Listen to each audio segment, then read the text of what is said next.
Finally Trivikram NTR కాంబోలో వస్తున్న new movie poster అయితే movie team ఇప్పుడే రిలీజ్ చేసింది భయ్య. పోస్టర్ అయితే చాలా డిఫరెంట్ గా ఉంది.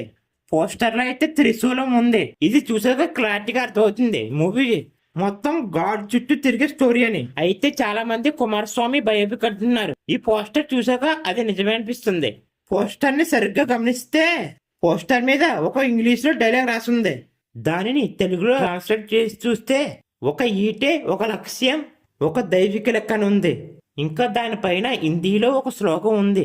ఇదంతా చూస్తుంటే ఎన్టీఆర్ త్రివిక్రమ్ గట్టిగానే ప్లాన్ చేశారు భయ్య. నిజంగా మూవీలో స్టోరీ అయితే గట్టిగానే ఉండేలా ఉంది. ఇంకో ప్లస్ పాయింట్ ఏమైనా ఉందంటే ఈ మూవీకి అనిరుద్ బీజియం భయ్య. మూవీ ఎలా ఉన్నా అనిరుద్ బీజియంతో ఇట్టని మూవీ చాలా ఉన్నాయి. అయితే ఈ మూవీ స్టార్ట్ అవ్వడానికి కొంచెం టైం పట్టేలా ఉంది. ఎందుకంటే డ్రాగన్ మూవీ ఇంకా కంప్లీట్ అవ్వలేదంట. డ్రాగన్ మూవీ షూటింగ్ కంప్లీట్ గా ఇదే ఇయర్ డిసెంబర్ కి కంప్లీట్ అయిపోవచ్చు అంట. చూడాలి మరి ఈ మూవీ రిలీజ్ అయ్యాక ఎలాంటి ఇంపాక్ట్ చూపిస్తుందని.